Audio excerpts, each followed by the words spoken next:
Assalamualaikum warahmatullahi wabarakatuh. Alkisah dijelaskan, seorang lelaki memacu kudanya dengan cepat demi sebuah hadiah besar yang ingin dia dapatkan, yakni 100 ekor unta.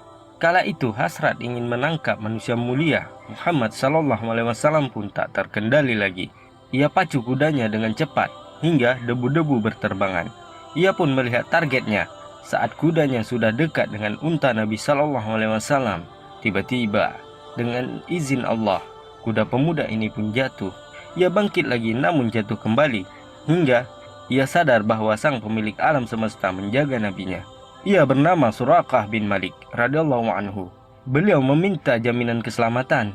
Tiba-tiba Nabi menyampaikan kabar bahwa ia akan memakai gelangnya Kisra, sebuah negara adidaya yang dipenuhi dengan kekuatan namun diselimuti dengan kerusakan.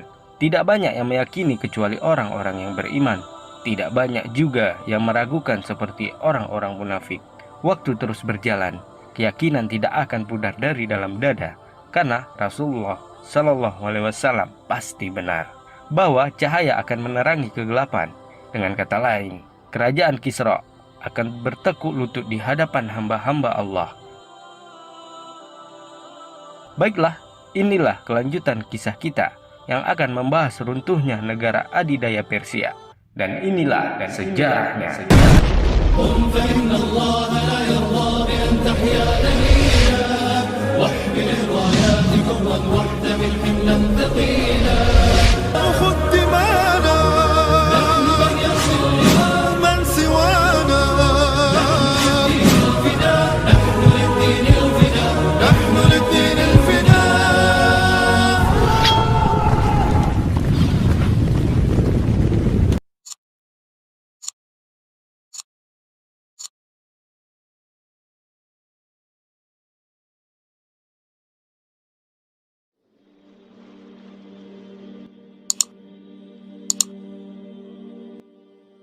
Seperti yang telah kita bahas sebelumnya pada pertempuran Buaib, bagaimana mengamuknya Al-Musanna dan pasukannya dalam menghancurkan kokohnya para tentara Persia.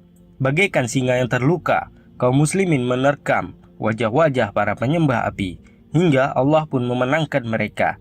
Kabar ini pun sampai ke Amirul Mukminin Umar bin Khattab radhiyallahu anhu, dan rasa syukur akan kemenangan yang Allah berikan menjadikan sang hamba yakin akan janji Allah bahwa Istana Putih Parsi akan tunduk di bawah cahaya Islam.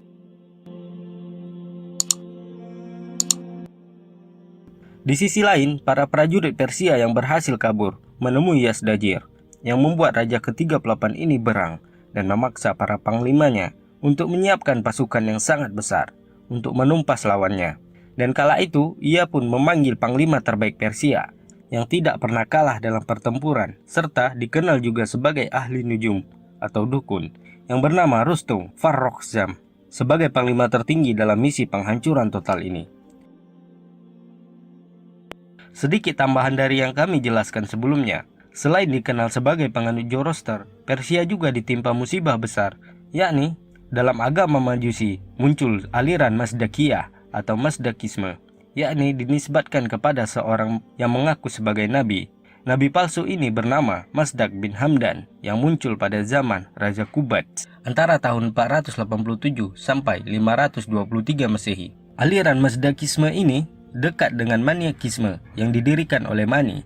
Mazdakisme ini aliran agama Majusi terakhir dalam perkembangan Majusi sebelum datangnya Islam di negeri Parsi, yaitu aliran yang mempropagandakan ibahiyah atau serba boleh, permisif, yang menghancurkan nilai-nilai dan menggiring kekacauan berlandaskan syahwat dan tidak memperdulikan hubungan-hubungan keluarga dan ukuran-ukuran akhlak.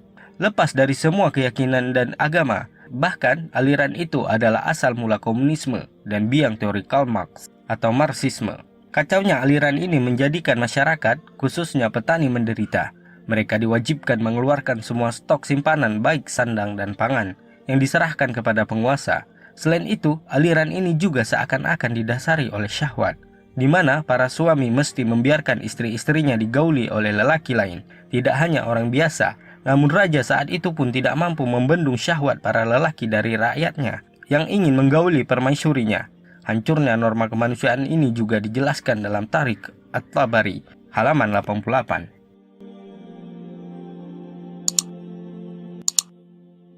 Asy-Syahrastani menjelaskan, Mazdak menghalalkan wanita-wanita dan harta-harta dan menjadikan manusia bersekutu di dalam memiliki wanita dan harta itu, seperti dalam hal air, api, dan rumput untuk hewan, dalam hal menjadi milik bersama.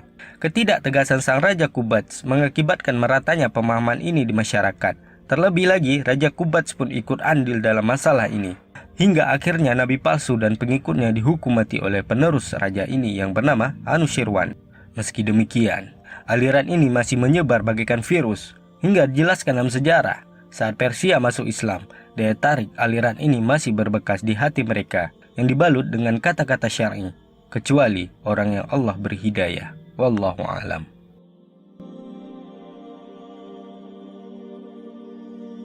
Berjalan waktu setelah Raja Anushirwan, tahta pun silih berganti hingga ke Khosrau II atau Raja Kisra. Ia dijuluki Pervez atau yang selalu berjaya, menghendaki apa yang dikehendakinya, memaksa orang-orang untuk menyembahnya. Kerusakan ini terus dijalankan hingga sampailah surat Nabi SAW ke tangannya. Namun ia merobek surat tersebut karena tidak terima namanya di bawah nama Nabi SAW. Namun ia pun akhirnya dikudeta dan tewas di tangan putra mahkota Sirawi pada tahun 628 Masehi. Tahta ini pun terus berganti di tengah kekacauan baik internal pemerintahan dan masyarakat, hingga terjadi perang saudara antara Firuz Khosrau dan Rustum, hingga dengan inisiatif bersama mereka pun memutuskan perdamaian dengan menyerahkan kepemimpinan kepada Yazdajir, yang saat itu berumur 8 tahun dan bersembunyi di Estar, sebuah kota kuno di Iran Selatan. Dan di masa Yazdajir inilah pertempuran besar yang dikenal dalam sejarah yang dikenal dengan pertempuran Qadisiyah.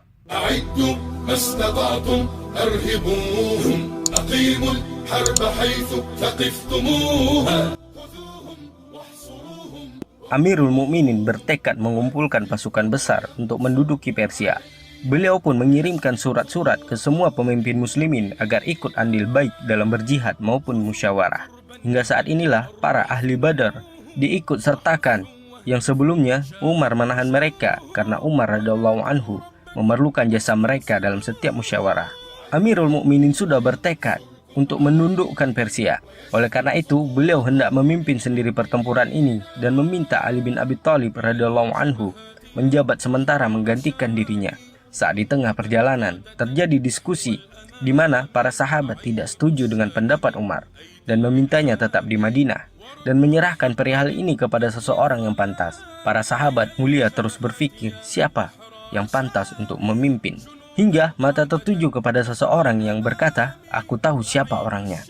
Dan nama ini disetujui tanpa bantahan sedikit pun dari sahabat mulia lainnya. Ialah seorang singa yang menyembunyikan kukunya, seorang ksatria yang hebat dan selalu diijabah doanya. Beliaulah sahabat mulia Sa'ad bin Malik Az-Zuhri, atau lebih dikenal dengan Sa'ad bin Abi Waqqas.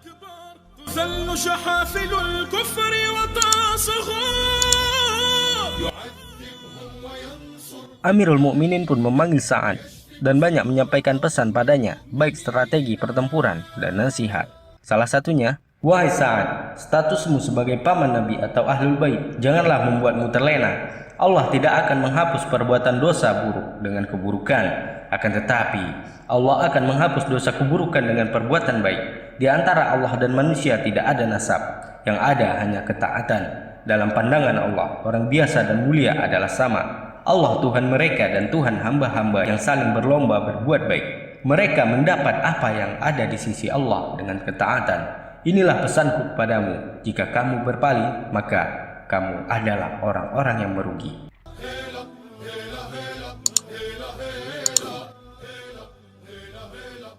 Sa'ad bin Abi Waqqas pun bergerak bersama 4.000 personil dan bergabung dengan pasukan Al-Muthanna dan Jabir bin Abdillah Al-Bajali radhiyallahu anhum ajma'in di Irak, hingga total menjadi 30.000, pendapat lain 32.000. Namun pada saat itu Al-Muthanna Allah takdirkan syahid akibat luka pada pertempuran Jisr.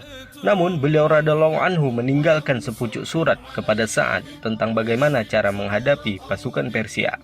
Umar menyiapkan strategi baru, memerintahkan sang pemimpin dengan bertempat di Qadisiyah. Pasukan secara bertahap harus bertempur di tempat tersebut. Dengan demikian, posisi gurun luas berada di tengah muslimin, hingga di antara tempat muslimin dan musuh terdapat jalur-jalur perjalanan melalui sungai-sungai kecil yang harus diseberangi oleh musuh dan menjadi penyebab kelemahan mereka. Selain itu, Umar juga menyarankan agar Sa'ad menyampaikan perihal pertempuran sedetail-detailnya, sesuai apa yang dilihat, dan memerintahkan untuk tidak menyerang duluan. Dan juga Amirul Mukminin memberikan pesan, "Amma ba'd, aku berpesan kepadamu dan pasukanmu untuk bertakwa kepada Allah, karena takwa merupakan bekal terbaik dalam menghadapi musuh. Aku berpesan kepadamu dan pasukanmu agar berhati-hati terhadap maksiat yang datang dari kalian atau dari musuh kalian, karena muslimin dapat meraih kemenangan karena maksiat yang dilakukan musuh-musuh terhadap Allah. Jika bukan karena itu, kita tidak memiliki kekuatan untuk mengalahkan mereka, karena jumlah kita tidak sama dengan mereka. Mereka memiliki kekuatan di atas kita."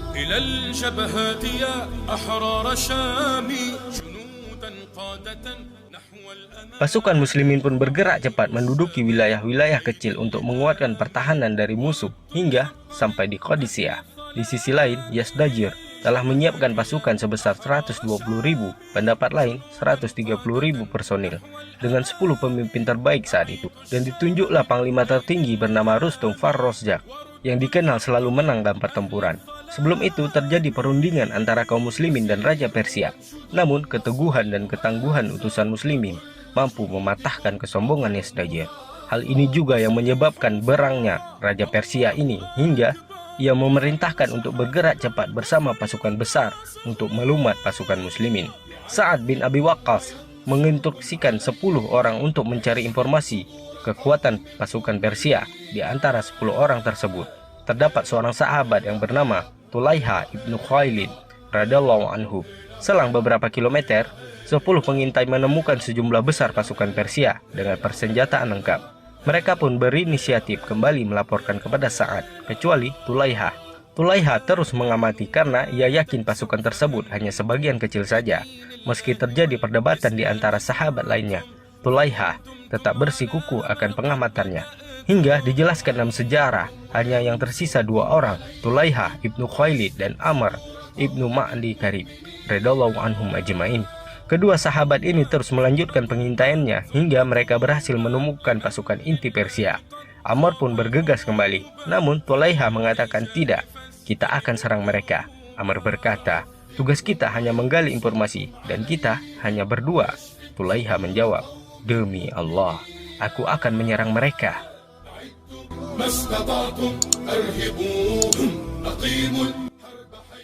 Maka bergeraklah Tulaiha laksana ombak yang menghantam bangunan-bangunan besar.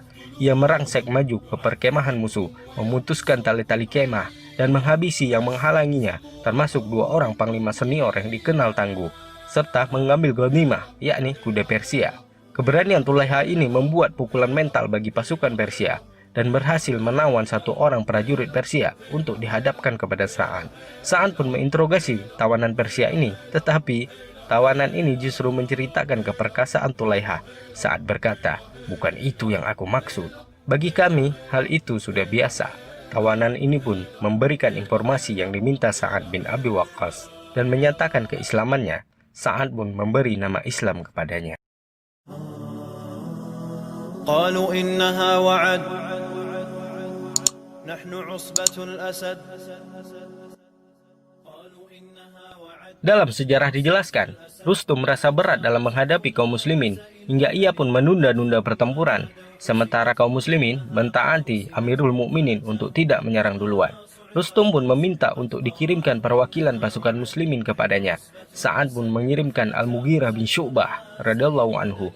Beliau segera datang dan langsung duduk di sisi Rustum. Hal ini membuat para pembesar Persia berang.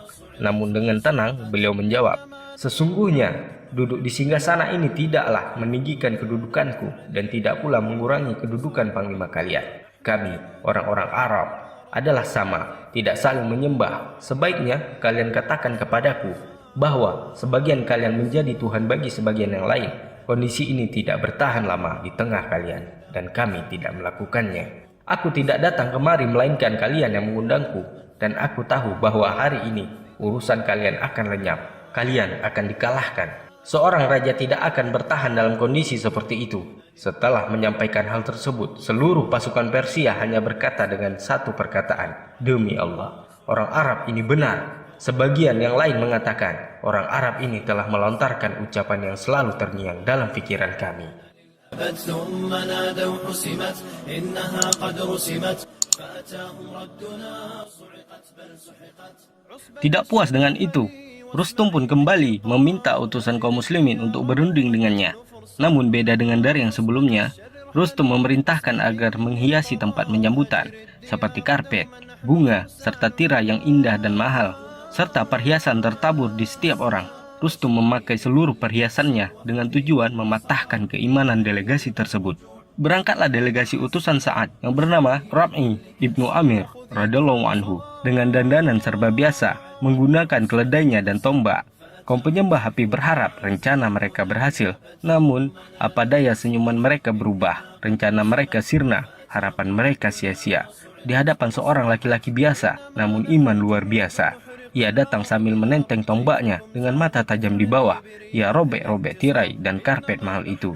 Ketika sudah dekat dengan Rustum, ia gantungkan tombaknya dan duduk di lantai. Terjadilah perundingan di antara Rustum dan Rib'i.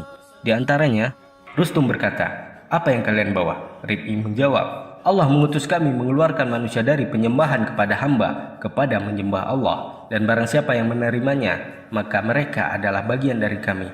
Kami biarkan dia menguasai tanahnya. Jika menolak, wajib mereka membayar jizyah, dan mereka hina, dan jika menolak juga akan kami perangi selamanya, hingga kami bertemu dengan janji Allah." Rustum berkata, "Apa yang Allah janjikan?" Rib'i menjawab, "Surga bagi orang yang terbunuh karena memerangi orang yang menolak ajaran Islam, dan kemenangan bagi orang yang hidup." Rustum pun meminta waktu, namun Rib'i memberinya waktu 3 hari sesuai tuntunan Nabi Shallallahu Alaihi Wasallam. Rustum merasa berat, namun Rib'i tidak menarik kata-katanya. Rustum berkata, "Apakah engkau pemimpinnya?" Rib'i menjawab, "Bukan, akan tetapi kaum muslimin seperti satu jasad. Mereka akan saling menguatkan satu sama lain. Yang lemah bersandar kepada yang kuat." Rustum pun terdiam dan menoleh kepada penasihatnya untuk meminta pendapat. Namun penasihat-penasihatnya justru menghina Rib'i karena penampilannya yang sederhana. Rustum berkata, "Celakalah kalian. Jangan menilai orang dari pakaian, tapi lihatlah ucapan dan perilakunya. Orang-orang Arab tidak memperdulikan pakaiannya, tapi mereka sangat menjaga harga diri. Maka tidak ada jalan lain kecuali kemenangan atau kekalahan." Rustum pun menyiapkan pasukan yang diantaranya pasukan berkuda dan pasukan gajah. Sementara itu, Sa'ad bin Abi Waqqas terserang penyakit yang membuatnya tidak mampu duduk dan berdiri. Ia naik ke atas benteng Qadis dengan posisi tidur sambil mengawasi pasukan. Ia pun memilih Khalid bin Arfatah sebagai penyambung komandonya. Maka pada 13 Sya'ban 15 Hijriah atau 636 Masehi, terjadilah pertempuran yang sangat mendunia. Pertempuran yang mematahkan kesombongan dan sangat dikenal dalam sejarah, The Battle of Qadisiyah.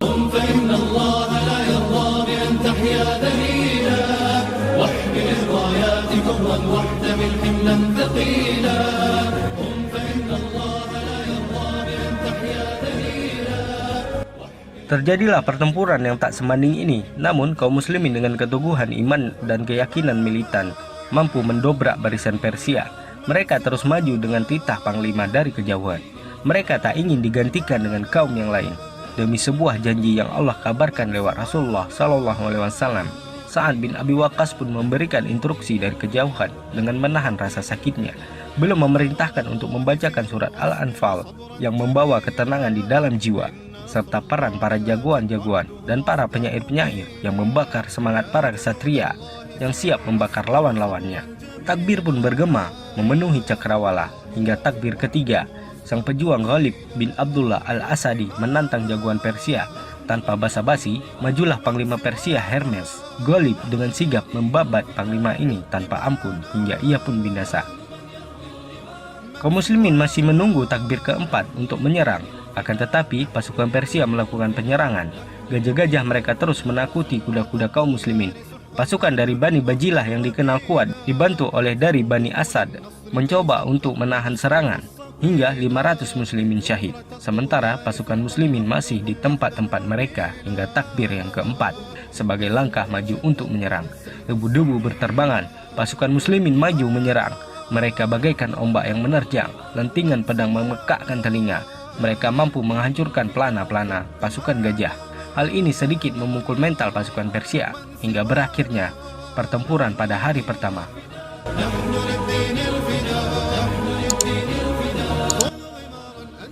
Pada hari kedua, bala bantuan dari Syam datang dengan Panglima Qa'qa' dengan 1000 personil.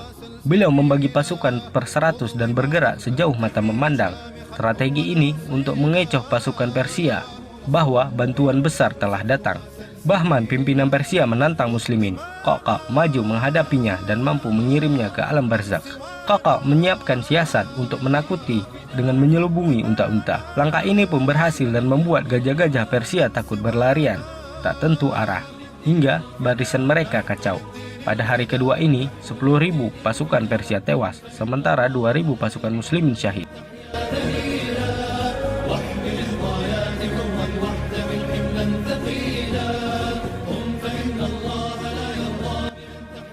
Pada hari ketiga, bantuan dari Hashim bin Abi Waqqas datang. Hashim pun melebur ke dalam pasukan dengan strategi Qa'qa', membagi pasukan per 10 bagian, masing-masing bagian 100. Sedangkan Persia menambah pasukan pejalan kaki di dekat gajah-gajah mereka. Sa'ad pun bertanya kepada orang-orang Persia yang sudah masuk Islam, bagaimana untuk menghancurkan pasukan gajah-gajah tersebut. Orang Persia itu menjawab, agar melukai mata dan bibir gajah. Bergegas Sa'ad memerintahkan pasukan Qa'qa' untuk merealisasikannya. Dengan keahlian dan keberanian mereka, berhasil melukai pimpinan gajah Persia dan membuat orang-orang di atas pelana terlempar, dan gajah itu pun membuat barisan Persia kacau. Hari ketiga ini disebut dengan Hari Amas. Hingga pada hari keempat, Qa'qa' berjanji akan menghabisi Rustum. Ia pun membakar jiwa-jiwa yang kelelahan. Kaum muslimin pun mengamuk bagaikan singa-singa yang melihat mangsa yang tengah berlari. Rustum yang melihat kekacauan ini mencoba kabur, namun ia mampu dikejar oleh pasukan Qa'qa' dan ia pun binasa. Melihat kekacauan ini, mental pasukan Persia berantakan. Mereka bagaikan daun-daun yang berterbangan. Mereka berlarian hingga mereka pun binasa. Kemenangan besar pun diraih muslimin.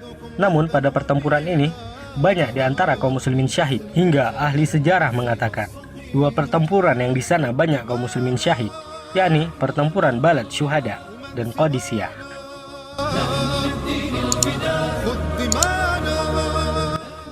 Sa'ad pun mengirimkan utusan kepada Amirul Mukminin atas kemenangan ini. Umar yang selalu menunggu kabar mendapati seseorang yang datang dengan kudanya yang menginformasikan keadaan Qadisiyah. Orang itu menjawab muslimin telah menang. Orang itu juga bertanya di mana Amirul Mukminin, sementara ia tidak tahu orang yang sedang bersamanya adalah Amirul Mukminin. Akibat kesederhanaan Umar radhiyallahu anhu dan zuhud, namun Allah pun menghendaki beliau sebagai penakluk 2 kekuatan adidaya, Rum dan Persia.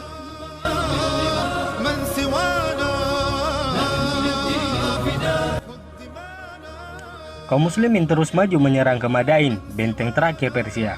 Mereka bergerak ke arah utara dan masuk ke kota Kufah tanpa perlawanan. Di Bahasir, kaum muslimin mengepung benteng tersebut selama 6 bulan. Di sini mereka menggunakan senjata orang-orang Persia yang disebut manjanik, namun belum mampu tembus. Dijelaskan suatu ketika, utusan Persia datang dengan mengajak berdamai. Ada seorang muslimin yang bernama Abu Mufajar Al-Aswad bin Qitah menjawab satu perkataan yang membuat orang-orang di benteng tersebut menyerah. Semua muslimin merasa heran, sementara orang-orang Persia dan raja mereka menganggap ada malaikat bersama muslimin. Kaum muslimin pun mencari informasi tentang perkataan itu. Orang-orang Persia itu menjawab, saat kami diutus raja kami untuk perdamaian dan membagi wilayah antara kami dan muslimin, seseorang di antara kalian menjawab, tidak ada perdamaian antara kami dan kalian selamanya, hingga kami makan madu afrajin. Raja kami terkejut dan berkata, celaka sekali. Sungguh ada malaikat berkata melalui lisan mereka untuk menyampaikan sesuatu kepada kami dan menjawab pertanyaan kami tentang orang-orang Arab. Akibat dari perkataan ini, benteng Bahasir pun dibebaskan oleh muslimin pada 16 Hijriah.